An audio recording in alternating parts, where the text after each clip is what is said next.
This is the big bombastic. Episode 169, Big Bombastic, SEDDY BIMCO, other keywords. Keywords. America's foremost revenge-themed podcast in the middle of its foreign film fantasy. We're touring around the world, talking about movies in other countries, giving them revenge sequels that they never had before. Our country's My on host, fire. Tim Hamilton, New Yorker cartoonist. Here I am. Whew. That's him. That was great. Woo. That was fantastic. Yes. We start every... Oh, you want to say the movie? You picked it from 1985. Also, my name is George O'Connor. I thought my co-host would say my name after I said his, but he's very self-centered. His name's George O'Connor. My name is Tim Hamilton. And Tim, in addition to being a New York Times bestselling cartoonist and New Yorker cartoonist, likes to scale away any potential listeners we may have by giving right up front an age-old question, tangentially, if we're lucky, related to this film. Tim, what is the age-old question this week? We say our movie first. Stick around for the movie. Barbarian Queen from 1985, 8 years after Star Wars. Stick around, people. Barbarian Queen. Yes, now it's age-old question about revenge. All right, okay, George, did you evacuate your bowels before coming on? Because this is going to be a gutbuster. We're making the listening public, all 6 of them, think of me shitting. Did the ducks, as in fowl with feathers? Ducks? Yep. Fowl with feathers. Okay, so chickens. Did the ducks ever get revenge? Yes. On the local ice skating rink for telling them they weren't allowed. Yeah, the ice skating rink, they didn't want any quacking on the ice. Quacks on the ice are bad for business.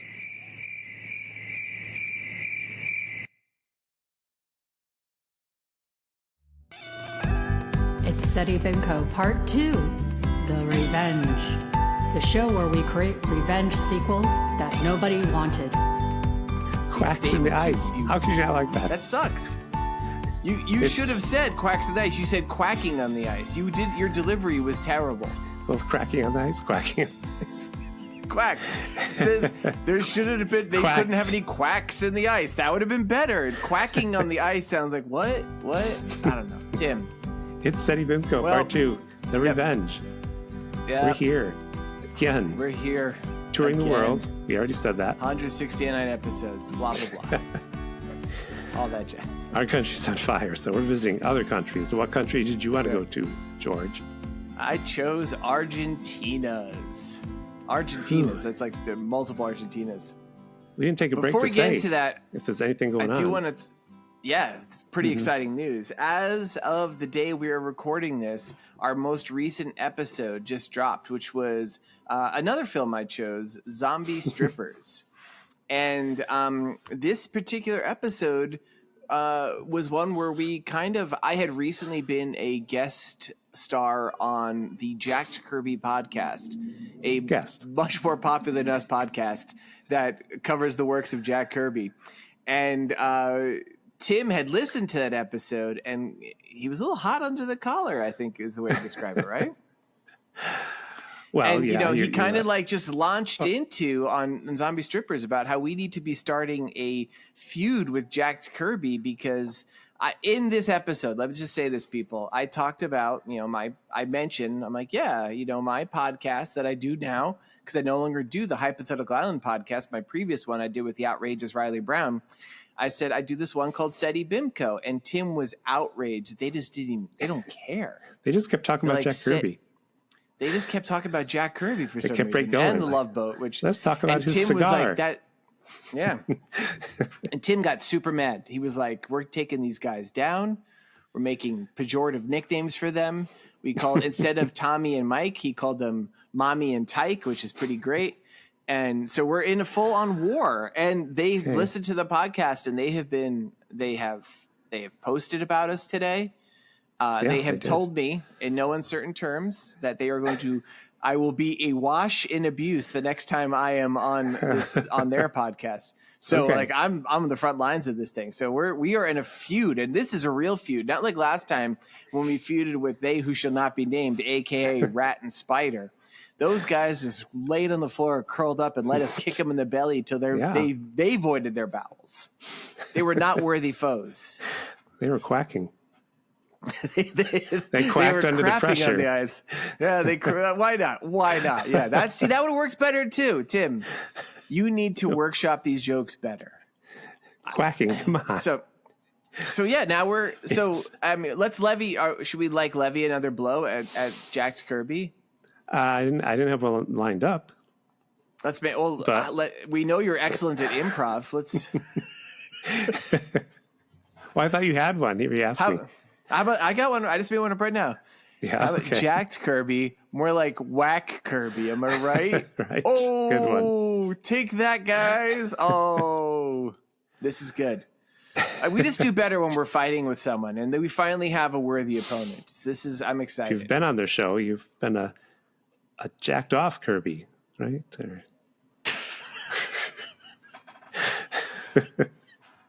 Yes, Tim. There's my improv. Yes, and yeah. Well, I was excited about tonight. Are we done with that? You wanna? Should we move on? Should we move on? Should we talk about this film? What was I going to say? No, I took the dog. Okay. Dog to the dog run that I've mentioned this before, right? The dog run that David Cross, he goes to my dog run, but I've only seen him there once. Does David Cross go with a dog, or does he run around himself? He had yipping and sniffing. Yeah, he's doing bottoms, improv there. Improv is a dog. No, he sits. He made some sort of dog circus jokes. Really? He was telling jokes? No, yeah, yep. He's he was telling jokes. Tim, you look so like folks. He and his not wife. a video podcast, but his wife was like, his wife. Do you like baseball? Well, they got funny names for the players on baseball. Like who's on first? Yep, they were doing that. Oh God! Yes, he's married. He got a daughter. Anyway, is her name Christina? And then there would be Chris Cross. That'd be pretty good, right? She wasn't there. And if the daughter's name was One True, she could be the One True Cross. Could be. Good one. Or Holy Cross. Yeah, he's real good. Nothing. No, it goes over well. Catholic humor. No, it's great. I love it. All right, let's talk about this movie. Speaking of Catholics. Let's be quick. Only thing I wanted to say at the dog park. Yep. Lots of dogs and some a mother that brought their little child in, and I'm like, don't bring your child in the dog run. Was that child David Cross? Accidentally get bitten? Yeah, he was role playing, doing improv. His child. That's all I had to say. There's dogs running around. Any dog could knock that little kid over and accidentally. It's weird you mentioned that because I have it on good authority that the hosts of the Jack Kirby podcast were unclaimed children that were collected from a local dog run. Dog park? Oh. They just were left there for a few weeks, and then they just brought them home one day. Wow. At the dog park. There's many dog parks, but at this particular dog park, yes. That's when they were young? I thought that's when they took David Cross's improv class. How to improv at the dog park, and that's what we found them. He just left them there. You're too good at this. We have to cut all this out. You guys you know how to lick your own balls. You're great. Just stay here. That is a major part of their show each week. Okay. And if you were a new listener tuning into us because of all the attention Jack Kirby podcast has given us, I'm sorry. Now we're going to talk about right up front, because the most recent episode was Zombie Strippers. I was listening to it today, and in that episode where we talk about it, I proclaim Zombie Strippers as possibly the most boobtastic film we've ever done, and you agreed, Tim? Yes. I think we have a new winner. I know, sadly. Barbarian Queen. I'll be no man's slave and no man's whore. And if I can't kill them all by the gods don't know I've tried. Wanton warlords sacked her village, violated her sisters, and took her most precious possession. So a little bit of backstory for this movie. It's called Barbarian Queen, a.k.a. it's also known by the name Queen of the Naked Steel. Better name. It was released in 1985. It's a weird name, actually. Queen of the Naked Steel. No, why not Queen of Naked Steel? I don't know. Anyway, 1985, Argentina. But the reason I grabbed this film is because it's produced by Roger Corman. You know, welcome back to the show for probably the 20th time, Roger Corman. Every podcast. Yeah. He did not direct it. It was directed by a gentleman named Hector Oliveira. And I think we should have to just address this up front. It stars Lana Clarkson Yes. And she is unfortunately best known. This is sad, and this is true. She is the person that Phil Spector murdered. Yeah, in 2003. I never really knew that story. I read about it. It's really fucked up. Like, it sounds like they met at a bar. She went back to his house. It sounds like he got angry that she didn't want to do anything, and he shot her in the face and killed her. Well, Very I looked sad. a little bit more about that. He used to lock women in his house. So it's like, if you want to and that's also just saying, yeah. And he would hold the gun up to them when they threatened to leave. And he said, like, when he shot her, he said she kissed the gun or something. Like, I don't know, something happened. But, like, it's just disgusting. Yeah. Phil Spector, I'm glad you're dead, you piece of shit. Your Wall of Sound stuff is overrated. And Let It Be is the worst Beatles album, the one that you produced.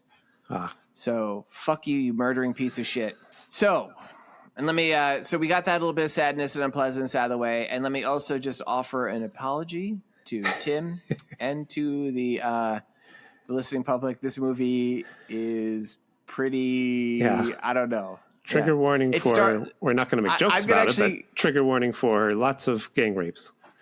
Yeah, just like disgustingly amounts, and like a lot of, and this is actually a bit of, I'm going to give you all a bit of real-time comments. My first notes I wrote on this movie.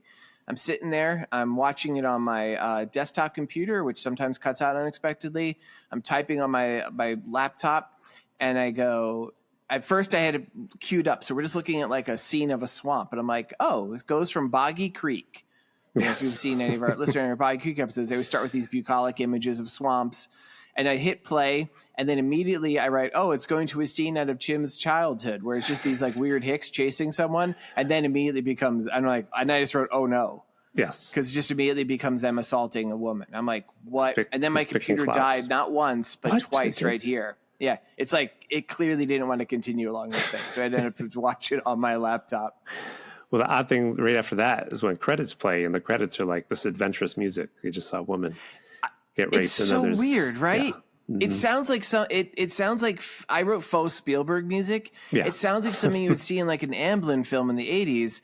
And we're looking at this village, and it's like, I just want to describe this village. It's like, generic 1980s white people barbarian village. Mm-hmm. Like, just kind of, there's just people, they all have 80s hair, and they're all dressed very scantily. And, if we didn't have like the gruesome assault scene right up front as being a sign this was a movie was going to have a little bit more nudity than usual, there's like a guy just painting a lady's nipple. Well, wait, explain it. She's painting his face. And then he takes some of the paint, and he's like, can I paint your face? And she goes, no. She shakes her head, no. Then he just pulls her shirt open and says, I'll draw on your nipple. And she's like, oh. Yeah. He makes two eyes. The nipple is the nose, and he puts a smiley face. And he puts and he puts a little mustache on it. Yes. He does like a whole routine. I feel like we should now reach out to third co-host Kevin Cablasto. Oh, because we know that he likes the movies with the boobs. Yes, with a lot of boobs. Hey, George. Yes, Tim. Yes. We forgot one important trademark of this whole journey through different countries, which is, I tell you, the odd laws. Oh, I didn't realize we were doing that. To pile on the fact that this episode is a mess already. Okay. This is our messiest episode. I do odd laws all the time. So this is odd laws in Argentina. Okay. Are these real, or are you making these up? I forget. I looked them up. They're real. We did this with the States. You won't believe this. Alcohol consumption. Many parts of Argentina, it's illegal to drink in public. Smoking, public smoking. Weird. In Argentina, smoking is prohibited in enclosed public areas across the country. Argentina is very much like America, George. I'm just saying. Weird. I used to know some people from Argentina who smoked more cigarettes than anybody ever knew. So, like, that's, I guess they, you try to ban something and they were like, we like to smoke cigarettes a lot. This isn't a law, but it's frowned upon if you cry for Evita and you're in Argentina. That's all I got. It was a bunch of boring laws. Nice. Don't cry for me, Argentina. So, yes. So we see a lady getting her nipple painted. There's a wedding going on. And we meet a guy, the groom, Prince Argon. And some of the voices are dubbed. and Prince Argon seems to be dubbed. Yes. My God, the voices are fucking hilarious. The old man, he's Not like on a Monty everybody is. Python. Wait, is this the old man? Who? Didn't you hear him? He's There's like a lot of old men. I can't do how high pitched his voice was. You didn't hear that? Well, It's a perfect day for your wedding. I'd get married today, old man, even if the gods got together and sent down all the thunder they could get their hands on. Yeah, we're talking like 80s anime level voices for this, and it's really funny because a lot of the crowd scenes, they'll be like, they'll be there. This I'll say about this movie, unlike many movies we watched where they don't bother hiring extras, this movie had plenty of extras. So there was a crowd scene. There's like a lot of people there, but they were all presumably speaking Spanish because Argentina, that's the main language. So they dub it into English. So you hear people like, "Hey, look at that! Hey, they're getting married! Hey!" It's always stuff. It's really funny. It's always the same three voices. So Argon is very blonde. Very stiff. Like, he's a good-looking guy. He looks like he would be a statue of like Apollo. What's the word I'm looking for? Flash Gordon or Apollo? Yeah. Why not? Plug in your generic-looking blonde guy, Steve Rogers. Whatever. He looks like that, but he doesn't. The act adult like film star known as Tim Hamilton. He's very blonde, very buff. Well, should we do? If you were a new listener, we're not referring to my co-host. No. Look up Tim Hamilton. He won't come up in Google. Like, don't get people in trouble. Warn them. I'm just gonna say you're like maybe like the 12th most famous Tim Hamilton. There's gonna be Tim Hamilton, the Paralympian, Tim Hamilton, the adult film star, Tim Hamilton, the serial killer, Tim Hamilton, the grandson of. There's just so many Tim Hamiltons before we get Tim, fashion designer. Yep. Aquarian. And Aquarian. So wait, what? So then we also meet the bride, although they don't give her a name for what seemed like a very long time. But her name is Queen Athea. Is she the one in the she's bathtub? Getting married to Prince Argon. Yeah, she's in a bathtub when we first see her, and it's her wedding day. She's in a little hut, and she's like, "Has anyone seen my sister?" And like one of her attendants is like, "I'll go find her." When she was going to get flowers by the river, and you're like, that woman we saw getting sexually assaulted was probably her sister. So the one lady goes off to find her. And then these raiders in black leather attack this little white guy barbarian village. I wrote, "Old man hilariously gets arrow in head." That's a good shot. We see that the sister who was assaulted at the waterfront has now been dragged and tied up naked at the edge of the village as these people everyone's just getting murdered. She's just watching everybody she knows getting murdered or carried off by dudes. Well, you're getting ahead of yourself, I think. But yeah, they all get murdered, and maybe it's just a scene that mixed up. We see like there's this guy who I wrote, he's not our hero, but he's fighting like 8 guys. He must have been the only guy on the movie who actually knew a sword fight. He goes down, and then Argon gets overwhelmed by 8 guys. And then the bride runs out, Athea, with like, I don't know, she runs into a hut after she kills a bunch of dudes. Sets the whole place on fire. Sets the place on fire with herself in there. I'm like, what? That's a weird move. And Argon sees this and he's all sad, and then they all get dragged off. Yes, because I like the dub voice to say, "Come on, you'll make great slaves." That's what they're saying, stuff like that. You'll be great at this. So this movie is very problematic.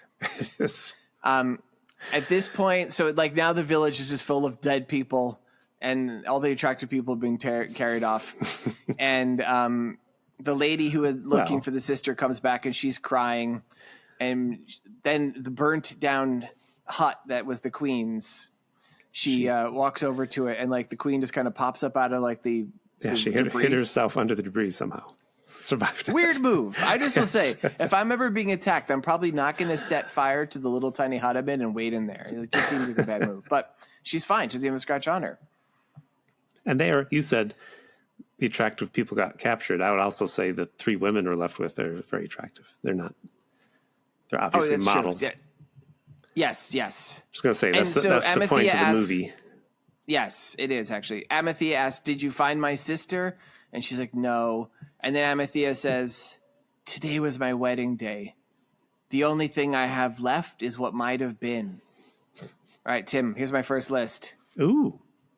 This is a list of what might have been on her wedding day. Are you ready? Why didn't I think of that? No. Number 1, buffet dinner service. Number 2, everyone in attendance does the chicken dance. No. Number 3, the maid of honor tells an embarrassing story about the time that the bride accidentally pissed herself at a Queens of the Stone Age concert. Yep. Nice. Number 4, Argon's mother buries a battle axe in the head of the woman who caught the bridal bouquet instead of her. That part's probably better that it didn't actually happen. Yes. Number 5, the priest during the ceremony accidentally repeatedly refers to Athea as Almalthea. And number 6, the priest is then thrown into a live volcano. And then number 7, thing that would have been at the wedding if it had happened, boobs plenty, boobs galore. So that's it. Yes, thank you. That reminds me, the tagline for this movie was, if a top can fall off, a top will fall off. I have a new segment right here. I'm sorry. Oh, a new segment. Hear that sound? Non-sequitur minute.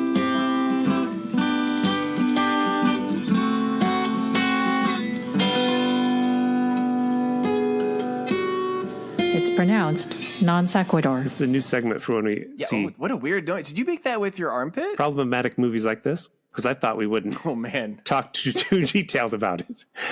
We need distraction. Okay. It's called non-sequitur moment. I think you meant to say non-sequitur or non-sequential. You said non-sequitur. Not a word. Non-sequitur, not a word. There's your first non-sequitur. It's called Let's Read, from 1971, September 7th, the Daily Boner's Ark comic. 1971. So we got this guy. I guess he's Noah. Yeah. He's with a little anteater. Well, it's a man. He's Boner. Boner is the guy who he's. That makes sense. Should we explain what Boner's Ark is? This is a recurring joke. Boner was a sea captain. He's at sea with his wife and I think maybe his daughter. And he has made like a Noah's Ark type situation. But because Boner, despite being named after a human erection, doesn't understand how stuff works, it only gets one of each animal. Is that what Boner's happened? A fucking idiot. Yeah, that's the whole point. Okay. Well, that's why like the gorilla dates the pig and shit, because animals just gotta fuck, but there's nothing. I mean, it's just a mess.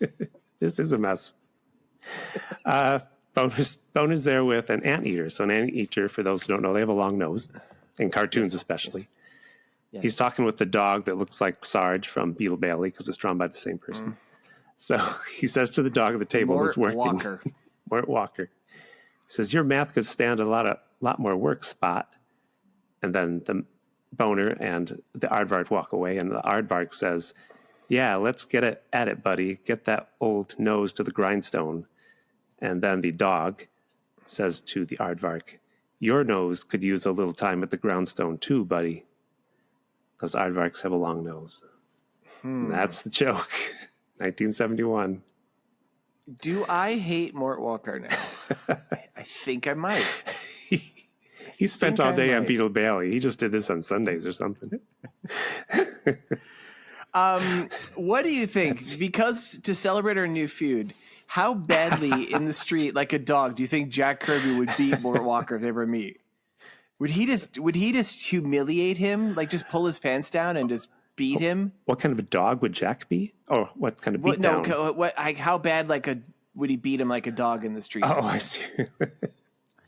Jack Kirby, creator of the Incredible Hulk, the Fantastic Four, the X-Men, list goes on. All these major characters. Poke him in the eye with his cigar.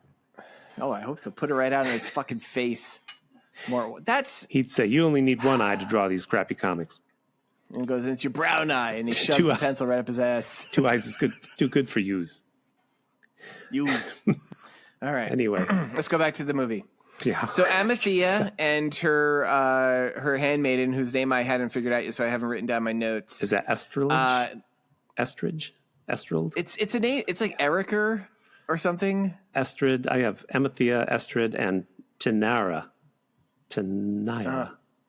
Erica. Erica. No, that's not. Erica's the bad guy. Well, it's Athea. Yeah, Estrid. I don't know. Let's just say your handmaiden, right? Yeah.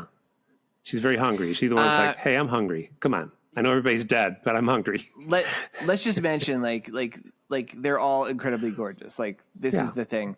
they go up to they're in a canoe, like kind of, I wrote cleaning, wash up. I guess that's not a type. And then they did that first lady, because then they camped. Remember? Well, then a third lady comes up, and she is. She's Tenaria, I think. I thought she was also. Lady. I don't know what she was. She was just a warrior. She's also super babe, and she's on like a horse. And they're like, "We thought you'd been carried off." She's like, "Yeah, but I killed the guy, and I got his horse and food." So the one girl was hungry, like eats so much food, and then next thing we see, I guess they probably ate the horse too because the horse is gone. Because they bought a canoe. All three of them are canoeing downriver. Come on, they already had the canoe. Oh, I didn't see the canoe. And they're going up. They're just canoeing down the water, and they're like trying to fish. And the one girl who likes to eat, she pulls up a human head, goes, "I hate this place." And I'm like, "What?" Yeah. And they pull up to the evil village, I guess. It was unclear if it was related or the very village. Yeah. Well, there was a woman they kind of knew who was, she was topless and tied to a fence. Mm-hmm. Yep. Yeah. And there's this creepy old guy. Yeah. Sorry. He's so old, so creepy. Definitely seen this guy in the subway. And he's like, "Smile for me," and he kisses her. And then all of a sudden we pull back and he's being stabbed in the throat by the Barbarian Queen, Athea. Athea. And he screams. And we cut to his buddies. Yeah, he screams. Because the men are like... screamed him? We cut to the other fucking pigs inside the nearby hut, and they say something terrible. Oh, I was going to say it. You hear something? And he goes, "I ain't never raped a woman quietly." I'm like, and I just heard ugh. And we're getting close to where I stop taking notes because this gets so bad. I know, George. The three women kill all these guys, luckily. It's a long fight, and it's not a very interesting fight, but they killed them all. No. They pushed them in the water a lot. I don't know what that was about. Athea jumps off like a hut on the water onto one guy, just knocks him in the water, and they do that thing where like the water turns red. I'm like, "Oh, she killed him." And then she has like a sword fight with another guy in the water. They shoot one guy with an arrow. I don't know. Women are stronger in the water. They're like Submariner. Don't you know that? What? Yeah, it is funny you mention that because women do comport themselves really well here. And there's a scene later when then they're fighting in similar odds and they go down really easy. I'm like, what happened? Yeah. I thought they were like kick-ass warrior women. Well, did you read a little bit about this movie, the reviews? Because they said this was meant to be a woman empowerment movie, and a lot of reviewers are like, yeah, it's about women getting revenge, but they're like, yeah, but yeah, it does seem like at this point we're setting it up as like almost like a weird Charlie's Angels, like with like sword and sorcery elements, where there's these three women. I'm like, oh, these are our three heroes. Surprise! One of them is going to get killed pretty soon.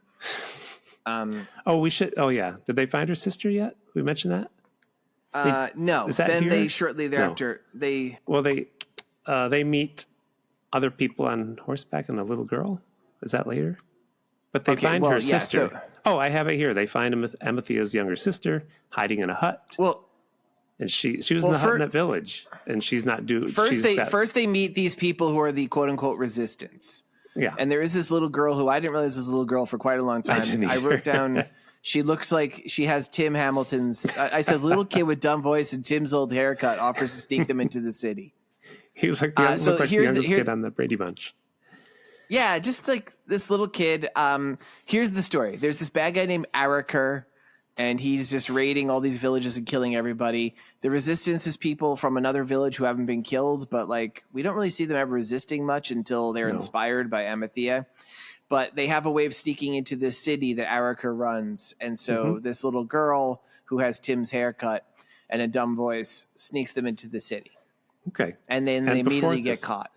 But before this, they do find Athea's sister who had been raped, and she's just like out of it. She's got PTSD. Yeah, I thought that happened in the city. No, they sneak into the city and then... you're right. They find her in the city. Yeah. Not a big deal. And so her name is Taramis, and she seems to be understandably traumatized. Athea says a word that you hate, George. She calls these other. She used the horror word, Athea. I remember writing this down. Okay. I can't remember how she used it. I was like, "There's that word George doesn't like." Oh, I think she says something like, "I think," and she's like, "We're not going to be whores, I think she says. I don't know. Yes. I don't say it either, George. You know me. You don't. My catchphrase you say another is word. bros before sex workers.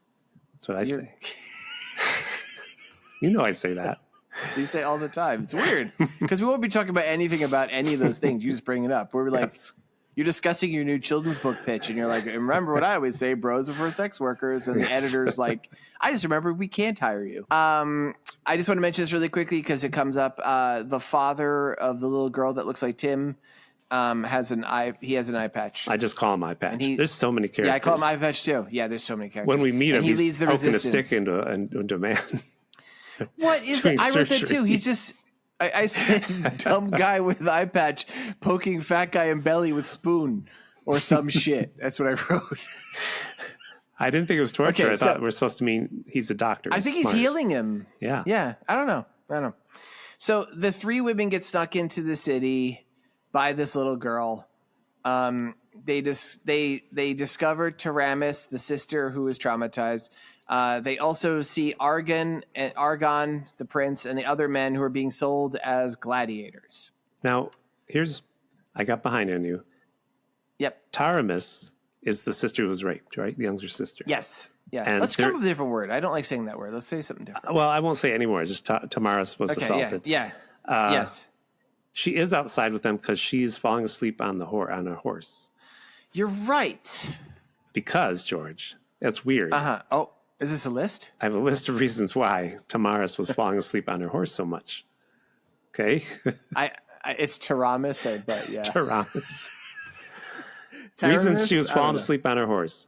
Well, the smell of horses remind her of her days helping her mom at the Combo Glue sleeping pill factory. When she was a child, her mother wore a horse costume while rocking her to sleep in order to hide her horrible face disfiguration due to the accident at the glue factory. Okay. And finally, she tired her brain out trying to remember how to spell equestrian. That's it. Horses, Weird. George. Okay. Equestrian. Yep. I get it. Yeah. Good. Good one, Tim. Moving on. So you got way let's ahead see of what me. happens. I mean, well, they sneak. It's like Goonies, George. They're in the tunnel going to the city. It's like Goonies, Just like Goonies. And like Queen Athea is Chunk, and she does the truffle shuffle, and the handmaiden is Sloth because she's got one eye above the other, right? And the other lady is like Ralph Mouth. Yeah. I don't know. He was in Goonies. Yeah. The people living under the city are also resistance, but they're waiting. They're like, they have a plan. And these new people that want revenge, they're like, they're going to cause trouble. We don't want to help them. Yeah. But they have a secret passage to get into the city. And myself, I'm like, why are you going into the city to walk around like this just right away? And that's what they do. They just go through their. It's a laundry. The city? It's a laundry. And the city is like a bunch of walls. I don't know. It's a bunch of walls. There's a couple it's not huts. There's like some adobo looking stuff. I don't know. Is it like Planet of the Apes level? Yeah, let's say Planet of the Apes. It seems small enough that if you're like three bodacious babes walking around with swords, you're going to get noticed pretty quickly, which is exactly what happens. Well, 4, because Taramis is with them. Taramis runs promptly off. Disappears. Yeah. Joins. And she sees Araker, yeah, who recognizes her from when they tied her up outside the village. And she's like, can I come with you? He's like, sure. So at this point, it's like Chekhov's, I don't know what you call her. Chekhov's gun? Taramis. Well, yeah, but I wanted to say something. Chekhov's one time, traumatized victim? When we had dynamite and Bigfoot, you called it Chekhov's dynamite. I guess. Oh, so what would this be? Chekhov's? Didn't you see this coming? Like the woman who's mentally damaged joins the villain. I'm like, well, I guess she's going to kill him at some point. What happens? I don't think people care about this plot. No. Amathea and Tiniara, that's her name, I guess. Tiniara is the woman who killed the guy on the horse, and he's Jezza the warrior. They get in a big fight. The one lady, Estrid, just kind of like, she's like, I guess, eating something, so she misses it. She can't fight. She's just a comic relief. Right. Amathea and Tiniara get overwhelmed, surprisingly easy, given how well they fought before. They get carried into the bowels of the city and the fortress. Before that, I just want to point out Amathea is there also. She wants to find her lover, and she hears him fighting in the gladiator pit. Yeah. Oh, I said that already, though. Oh, did you? Well, it's funny that she seems to slowly forget about him through the movie. It's just like they never really have much more to say about it. They just end up fighting. You know, he doesn't. I'm going to say something unkind. I'm going to chalk that up to the emotive, limited abilities of Argon. Right. I do want to say, Lana Clarkson as Athea, she had a lot of charisma. It was really good. Like, it's very sad that this woman, like, it's very sad she met her end the way she did in real life. But I'm like, oh, she's really bringing something to this role. The other guy is a good-looking hunk of wood. Yes. It's definitely a choice he's making where he's supposed to be a very stoic character, but like he like walks into scenes. He doesn't even move his arms when he walks. He's just always very erect and he's like, he talks, he never turns his head. He's always just facing forward. It's like, he's like a solid mold of just like the upper torso of a muscular blonde man. And he's talking about the Uprising, and it was confusing too because he was, I'm like, no emotions about it. I can't explain it. I mean, how much further should we go into this plot? Here's what happens. Okay, well, like I'm going to say this. This part's messed up. So, you going there already? Yeah. Athea being tortured on the rack. Is that where you're going to? Just so I can get my. I was going to go first. Well, first, go first. Athea and Tinyar, they're interrogated separately. And like, remember at this point, I'm thinking like these are our three main characters, and Tinyar is with this guy who's like, I'm not a torturer, but I'll make you talk. Mm-hmm. And the whole time he's like threatening her with like a torture in her face. She's got like a blade in her hand, and she cuts loose her bonds. She runs around the corner, and you hear and then some guy walks in, he stabbed her, and she dies. I'm like, what? Come on. And I'm like, that's upsetting. Mm-hmm. And then the other Athea, our main character, the titular Barbarian Queen and presumably Queen of the Naked Steel, Lana Clarkson, she's sent to this dungeon where she is. Well, first, George, not that I need to talk about it. I just sounds like you need to talk about it. If you want a reason not to watch this, I mean, first she goes to meet the evil leader. What's his name? Erica, and he just demands to see her naked and rips her top off. Oh, yeah. They have a discussion for like 5 minutes about, you'll take off your clothes. She's like, I'm not going to take off my clothes. I'm like, why is this all happening? Yeah. So, any reason to get tops off. But So she's taken down to the dungeon where this guy who I'm pretty sure is an anti-Semitic caricature. You think? He's this. He does have glasses. He had a yarmulke on, for God's sakes. I didn't quite notice that. And he's really? No. Because there's a funny thing with the yarmulke later. So he strips her down completely, as it says from the bit I cut and pasted from Wikipedia. Oh, did you cut the exact same piece I did? Tim, because this movie was just like, all right, folks. It was most movies we do are not noteworthy enough to get Wikipedia entries. This one had a very thorough and mostly accurate Wikipedia, so I kind of cut and pasted a lot of this. Yes. So, once there, Athea is stripped down completely with nothing left but her thong and bound in leather straps on her torture rack. I cut and pasted the later part. Okay. But he has a hanging metal hand with a finger touching her nipple. It's totally like somebody's thing, whoever made the movie. Somebody's kink? Yes. All right. Before we get to what happens next, I want to go into this because this leads to a list of mine. Me too. The sister, Tarabis, she is with Erica in his main headquarters, and she's like his bedroom, basically. And she's like, can I get a dog or a cat? He's like, yeah, I'll get you a cat. And she's like, can I stay here with you? He's like, sure. And all of a sudden he pulls the covers back on his bed, and there's this other completely nude woman there, and he's like, get her out of here. And she goes running out until a guard grabs her, and the guard's like, what should I do with her? And Erica's like, have you no imagination? So, Tim, here's a list of what he should do. That was weird. Yes, okay, yes, good. I didn't like it. Good. Number 1, let her go without being a creepy sex pest rapist. Good idea. How about that? Yeah. Number 2, give her some goddamn clothes to cover herself, goddammit. Right. And number 3, arrange for a flying purple dragon to take her to the magical underwater gumdrop land where dreams come true. True. That's how he could use his imagination. Nice one. Nice, right? That was a nice list for once. Right. So now let's go back to what's happening in the dungeon room with Athea. Do you want me to read what I cut and pasted? Yeah, read what you cut and pasted. Let's hear. Oh, geez, people. Trigger warning. Back in the dungeon, the torturer begins to rape Athea, seemingly planning to impregnate her in a scientific experiment, which I didn't get. But she uses her vagina to squeeze him so painfully that she can compel him to release her, whereupon Athea hurls him into a pool of acid that's right behind him. Okay, so let's just talk about this scene. Yeah. So, it's not super graphic. She's kind of like a 45-degree angle tied to this strap. He's definitely got his pants down and he's pumping against her. I'm like, what? Yeah. And then apparently she has such strong interior control that she squeezes it. And he's like, oh my God, it hurts so bad.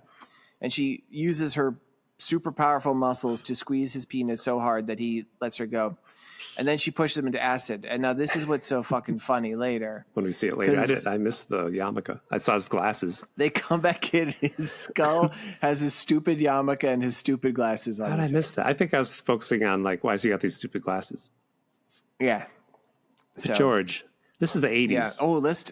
When she did this controversial list, shouldn't she have had a catchphrase when she does this? Oh my God. 1980s. Tim, are we getting canceled for this episode? No. It's a good thing nobody listens to our podcast because if they heard this, we'd be in trouble.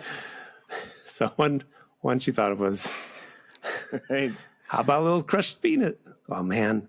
How about a little crushed penis, Scarecrow? I can't do her voice. Why Scarecrow? Is this a reference? How about a little fire, Scarecrow? How about a little crushed penis, Scarecrow? Okay. Is that? I mean, first off, I know you only have 5 references, of which Wizard of Oz is one of them. Yes. Is that a line that's so famous? How about a little fire, Scarecrow? That people get that reference? Oh, come on, really, George?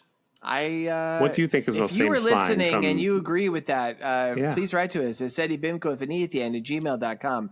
Is that a famous line from Wizard of Oz? What would you say is the one? I mean, I'll get you and your little dog, too. Okay. That's a pretty famous line. Number 1. Yeah. We're not in Kansas anymore. That's pretty famous. What a world, all we owe. How about, hey, what's that hanging back there? Is that a dead munchkin? We're a good podcast. Well, anyway, let's get back to my list of her catchphrases. She should have had crushing a man's penis. She would say, may the force of my vagina muscles be with you. That's pretty good. And if you're keeping it home, that is one of Tim's other 5 references. Here's Tim's 5 references. My list. Come on, new 5 ones. references: Wizard of Oz, Star Wars, Who's on First / anything by who are those guys? Abbott Costello, Zapruder film, and number 5. Let's say I don't know. We'll figure it out. It'll come up. The Beatles. Yeah, probably. You're right. You're right. Yeah, that's it. Here's a new one. Hasta la vista, baby penis. Okay. That should have been hasta la vista, baby penis. What? Okay. I love it when a plan and my 2 pelvic muscles come together. Only 2. Resistance is penile. I call that my box cutter. The thrill of victory, the agony of deep penis. Yeah. All right. It's not Christmas for another 2 months, but consider this an early nutcracker. And the last one, bazinga. Bazinga. Tim, that was a better list than usual. Congratulations. Thank you. For a terrible subject. Yeah. All right. So, she gets away. Athea is loose, and she's on the loose. Yeah, then they come in. They's like, she's loose, and there's the skeleton wearing a yarmulke and glasses. She catches up with her other sister, doesn't she? They're running around killing guards for a little while in the tunnels, and they're all Astrid, planning an uprising. There's this whole. Did you understand any of it? Here's what happened. Right, there's going to be an uprising. Do they know about it? So Astrid, who is the handmaiden, the one who was originally dispatched in the beginning to go find the sister looking for flowers, who's the comic relief who eats food. Astrid somehow gets a job working at what seems to be like an orgy. It's something that is to keep the a brothel, George. It's like an ongoing orgy well, I wasn't even trying to find that word. It's an ongoing orgy to keep the gladiators happy. Mm-hmm. She's working there. There's some pretty offensive stereotypes we probably won't mention walking around this place, let me tell you. not the owner. But It's while not she's there, she's immediately discovered by Argon, who knows her from the village. And so she's like, the queen has survived. We're working with the resistance. So Argon, in his really wooden, muscular, blonde, pretty way, is going around talking to the other gladiators like, we should not fight for this despot's entertainment. And they're like, yes, I agree. So he's walking around doing this, and Estrid is working as a go-between between Athea, who's, I don't know, running around stabbing people, and the gladiators who are George, I still don't know getting what's ready to going stab people. Even though you're telling me. Wow. It is weird, too, because like there's one guy in particular that we see Argon react to a lot, like this kind of muscular, like short guy with a mustache who was like, I'm on your side. But then they end up fighting to the death when the big battle happens. And I'm like, I don't know what's happening. Yeah. And by fighting to the death, I think Argon is supposed to crush him. I don't know. It's like they hug and then suddenly blood comes out of his mouth. I don't know. And we have that little girl with my haircut running around. She gives people looks like, yep, you know what you're supposed to do? They're all like looking at her like, yep, I know what's up. And she, the little girl with Tim's haircut convinces her dad, the eye patch, to like fight. He's like, I've learned a lot from you. I used to never like to fight despite leading the resistance. Now I will fight because we need to fight because we have to fight. And I like your haircut. So a big fight happens, right? Everybody's fighting. Well, it's gladiator fights. And then there's during the gladiator fights, that's when the uprising is supposed to happen. Because it's a plot twist. Happens? And okay, what's the they plot knew twist? the village knew about it. The evil leader. Yeah. Remember, he's like, I know That's about not plot it. twist. We don't. Oh, Okay. he did. I didn't. The Is there sister any bits you want to get out of here? Yeah. who was assaulted. She's on stage with what's the leader's name? Ariker. Yeah, it sounds, especially when Argon says it, sounds like he's saying Erica. She's brought before Argon. They're going to cut her head off. That's what happens there. And that little girl gives a nod. And I'm like, what is going on? And she runs. Oh, the little girl runs by her and gives her sword. Just remember, that's what happened. Athea. I don't remember that. And she gets up and starts cutting off the head of the man who's going to cut her head off. And then a fight does break out. Double cross. It's one of those movies cross. where like the last, I would say 20 minutes of this movie are just people fighting in dust. Extras. A lot of extras getting stabbed. Hey, you slave. I think the important thing that we know is like I said, Argon like hugs a man to death. What's her name? Estrid stabs a dude.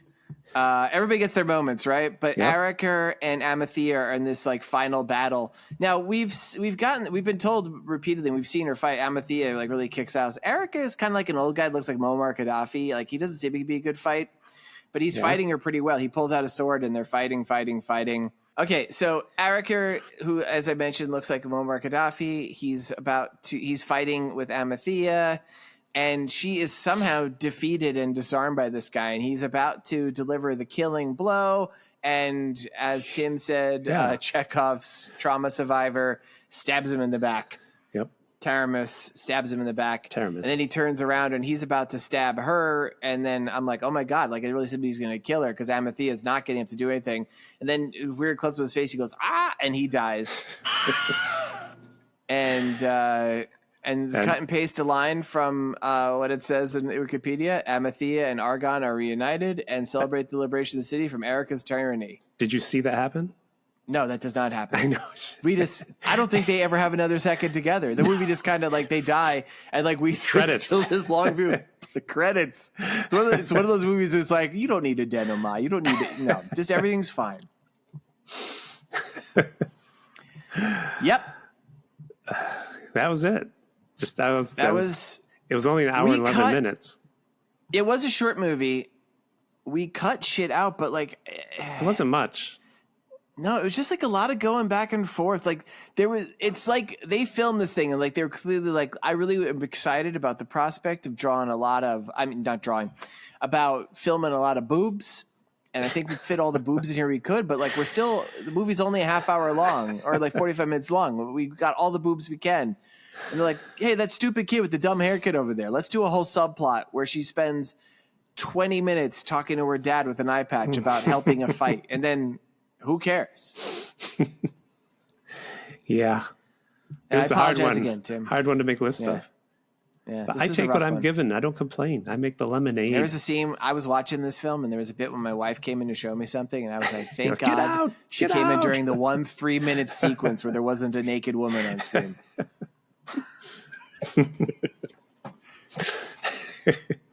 Now we have the part of the show where Tim and George talk about how this movie is like Star Wars and Labyrinth. So we talked a lot about that odd scene with Athea crushing her torturer's penis with her vagina. Well, yeah, just like that scene with Darth Vader and a Jawa. No, little known. But in Star Wars, it's well known in the Star Wars universe that if you insert a 4H piston probe into R2-D2's primary info port number 12, R2 will clamp its chamber, pinching hydraulic doors onto that piston probe before pushing the offending unit off and into an acid bath. Oh my gosh, that's why he says that's R2 unit has a bad motivator. Yep. Because that's what Luke tries doing. He's like, yeah. No, it already happened to him. No. Yep. All right. And in response to Tim's mentioning of Star Wars, I like to bring up 1980, let's say 6, Labyrinth, fantasy masterpiece Labyrinth as a counterpoint. George, this movie smells bad. Smells bad. Probably.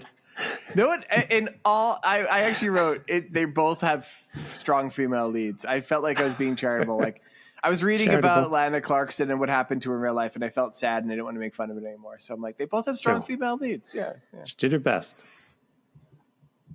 I will actually say she did really good in this movie. I think this movie is unfortunate in many ways. I would have liked to seen her, be in something. I would have liked to have seen her not be shot in the face by Phil Spector. How about that? Right. Yes. Yeah. Yep. Yeah. Wherever you are, wherever you're hiding, I'll find you. Revenge. One of us will die. You want to go first or should I? George, I'll go first. I don't want to see a sequel to this movie because it's just a lot of people recovering from sexual assault, or it's just going to be more sexual assault. I don't know.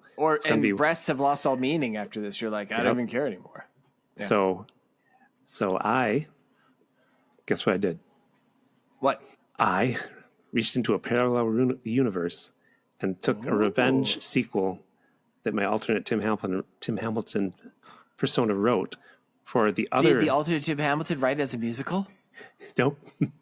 No. Let's try to get you to sing. For a different episode of something called SEDDY BIMCO Part 2, the Dreaming. That's what the podcast is called. Oh, wow. Okay, wow. Who is the co-host in this alternate dimension? George McConnell. George McConnell. Okay. Yeah. I was wondering if it was still John Kelly or if it had been Kevin Kabumo. All right. Let's hear that this. That was a lot of work. It was. There was a lot of setup, and let's hear the sequel from an alternate world where it's called Wait, what was it called? SEDDY BIMCO The Dreaming. Yes. I like to think this movie was a dream. Much like that movie Wizard of Oz. Wow. I've told you this theory before, George. The movie Indiana Jones and the Dial of Destiny. I think that movie was a dream. You see, as we all know, when Indiana woke up in his New York apartment at the start of that movie, some hippies next door were playing Sgt. Pepper's Magical Mystery Tour. Yeah, one of those. And he walked down, told them to be quiet. And when he went to the door, they blew some PCP-laced pot into his face. And he hallucinated his whole adventure he had in that movie because he wakes up in his apartment at the end of the movie, same apartment. And, Karen Allen's there and everything. But, he's also hallucinating Karen Allen. That's actually his dog. So when he makes out with it, he's just kissing his dog. It's rough. But the very next day. I like that we just gave casual spoilers for that whole movie, too. It's great. It's old, George. 2 years? It's not that old. It's like not even a year. The next day, he had to go down to tell those kids again to stop playing the Revolver album so loud. And when they opened the door, they breathed a cloud of pot and angel dust. And he went back. Wait, isn't angel dust PCP? Yeah. Same drug twice? He doesn't know that. He doesn't know that, no. Okay. But he knows he didn't know it the first time either. They announced it, apparently. Yes. Professor Jones, we're blowing marijuana and PCP in your face. He's like, oh, it belongs in a museum. And he looked it up. So after that, he has a dream where he's in a house being carried off by a tornado, a house that lands on a witch, and he gets some ruby shoes. Yeah. But then he wakes up in his apartment again, and Karen Allen's there. You're just devolving into a stereotype of yourself. You know that? But listen, the next day, he wakes up because they're playing the White Album too loud. He goes down to tell them to keep it down, and the kids give him a second disc. That's the one with Revolution number 9. Revolution number number 9. Yeah. Tells him to keep it down. The kids offer him some coffee. It's made out of psychedelic mushrooms, George. And he lays down and he dreams of being in a world with Leonardo DiCaprio, who he hasn't met yet, and Elliot Page, as he is called now. And they're in a dream within a dream and on a mission to change someone's brain. Elliot Page, Leonardo DiCaprio. You look like you don't know what movie I'm talking about. Inception. I don't know what movie you're talking about. Inception, George. You never saw Inception? I guess not. Well, it's about going into people's dreams. Okay. No, Leonardo DiCaprio. Same person. It's a long dream. And he wakes up from this long mushroom coma. Years later, he finds out it's 1985. He must be like 90. Sadly, he's in a nursing home, community room, and the movie playing on the TV is Barbarian Queen. And it's terrible. And the remote is being held by a mean old Mr. Satipo. Mustard? Oh. Satipo? Satipo. In a wheelchair. And he refuses to turn this terrible turd of a movie off. Are we talking Satipo from Raiders of the Lost Ark? The guy who wouldn't throw up the whip? Maybe. And he refuses to turn the terrible turd of a movie off or give Indiana the Idle Brand TV remote. It's called Idle Brand.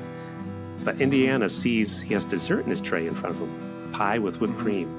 He sees that Satipo ate up all his whipped cream and surmises he loves whipped cream.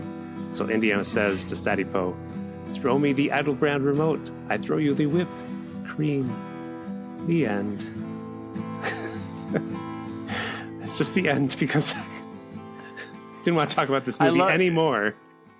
No, almost barest of lip service paid. That's pretty typical for you, though. Your sequels almost have nothing to do with the movie, it seems. All right. And if we have any listeners still out there, here is mine. So did you actually see, Tim, that there is kind of a sequel to this movie? No, I didn't see. This is for real. I'm not even joking. It's called Barbarian Queen 2, The Empress Strikes Back. Wow.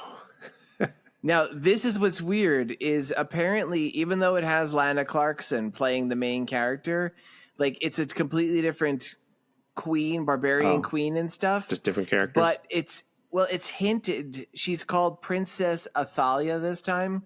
And it's hinted that she is a reincarnation of this one, I guess, or something. I didn't see it, but we're going to watch it as a future SEDDY BIMCO, so prepare yourself. But that's not the movie I'm doing here. Because I'm going to count that as a fake sequel. My sequel is actually going to be about Athea herself. So the movie picks up. Athea and Argan are reunited and celebrate the liberation of the city from Araker's tyranny, right? Okay. But, I mean, the world that they knew is gone. The village was burned down. Everyone they know is murdered except for a handful of people.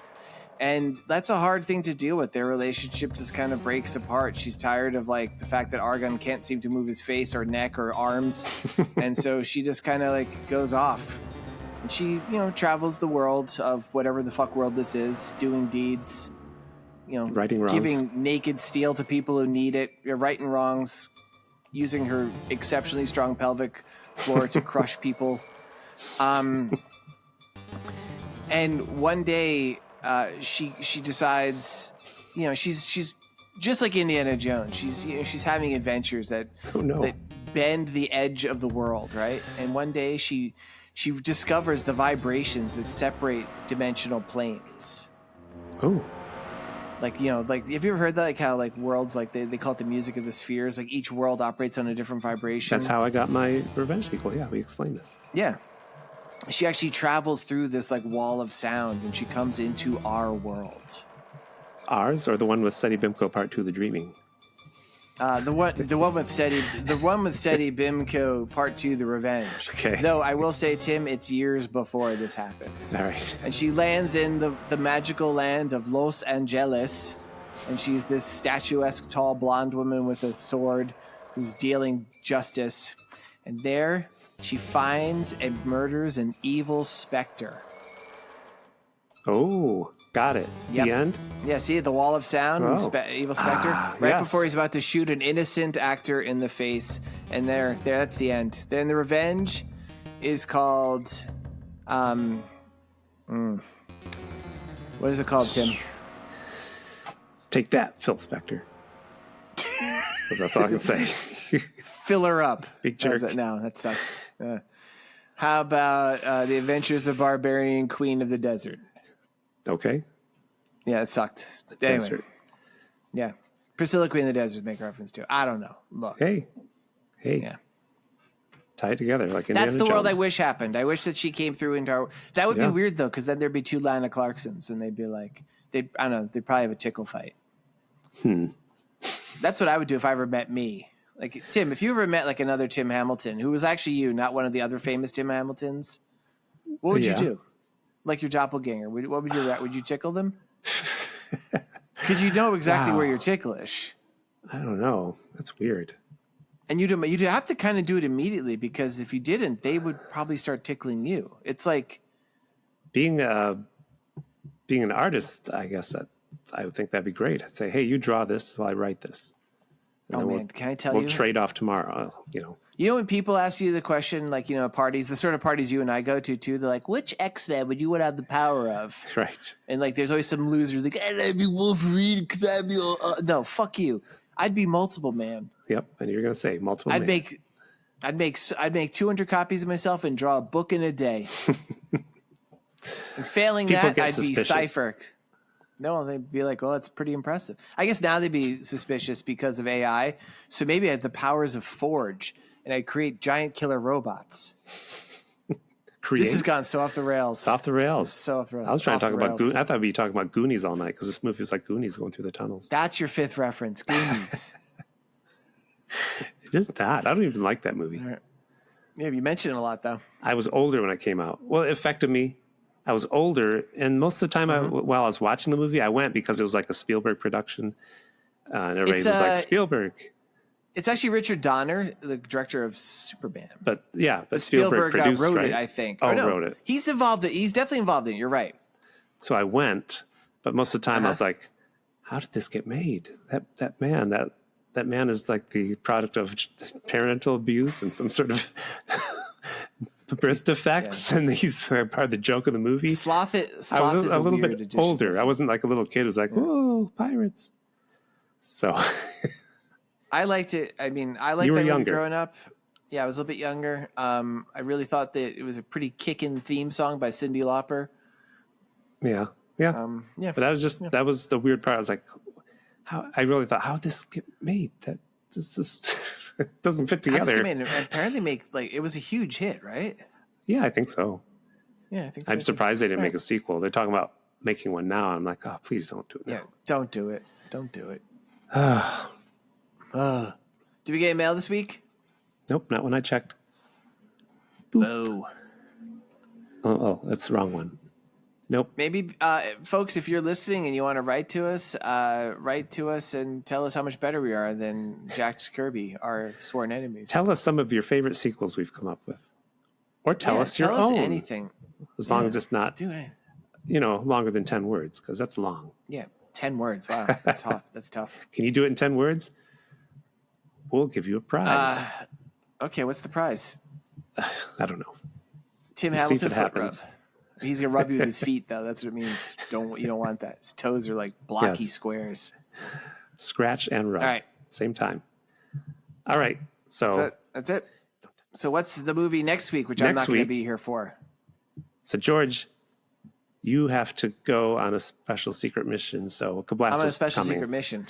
Kablasta's coming by, and we're going to watch Ninja in the Claws of the CIA. More dubbing action. Which country? It's China. Sorry, China. China's. Okay. China. And they do, in the movie, visit France, but it's a Chinese production. It's weird because ninjas are from Japan. Yeah, okay. There's no ninjas in this movie, it looks like. So wait, really? Wow. Weird move all around, China.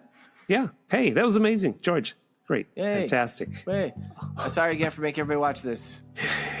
And we will see you next week. And George will be here in 2 weeks. Sorry, George, we'll miss you. Kevin and I. Will you? All right. Tell Kevin not to make my chair moist. Okay. Right. Goodbye.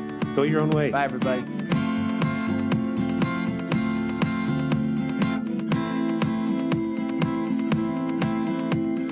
This has been a Pity Party Line production. Party line. It's a party line. Episode 300 of SEDDY BIMCO, stealing Jack Kirby's thunder. Ooh. Right away, I was expecting that. I know. Leave it out. You do yours. Well, no, this is a big bombastic 169th episode of SEDDY BIMCO Part 2, The Revenge. 69, George, something the hosts of Jack Kirby know nothing about.